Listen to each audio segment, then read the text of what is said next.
A Dandy for Doris, Lilac City Novella Series, Book 1, written by Donna K. Weaver, narrated by Vicki Pierce. Chapter 1.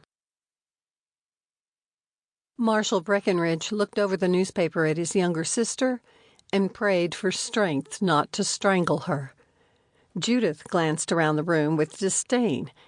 If she kept it up, he just might do it and claim insanity. Back in New York, he wouldn't have gotten away with it. These Wyoming judges tended to be a little more sympathetic. Mostly. He'd hoped when she'd come to live with him, she'd serve as a hostess to give an air of refinement to his guest ranch. His clientele were usually wealthy men who wanted a taste of what it was like to be a cowboy. Judith's sophistication could have been a way for them to relax when they returned after a hard day of work. Instead, she was haughty and demeaning to them. After a month here, Marshall was ready to send her back. Today was the first day since her arrival they hadn't had guests with them for breakfast.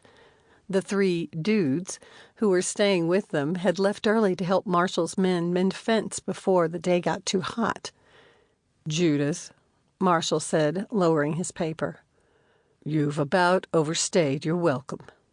At first it seemed like she hadn't heard him, until she turned her head and met his gaze with her cool one. "What are you saying?" "I'm saying it's different here than it was in New York." "As if that weren't obvious." She gave another one of her irritating and disdainful sniffs. "We work here.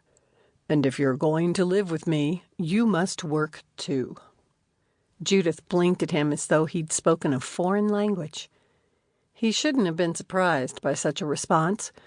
Their father was of the old-fashioned philosophy that work was beneath them, which was ridiculous since Marshall's grandfather had made his fortune in steel. He'd only quit working when he'd sold his company during the Great Consolidation. The family had then moved from Pennsylvania to New York. But Marshall remembered the old man's work ethic and had grown up listening to his stories. It had given Marshall the idea to come out west to become a rancher. He'd wanted to work hard for what he had, and he was proud of what he'd accomplished.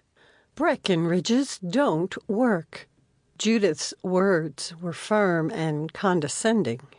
She reminded Marshall of their father. "You could have fooled me."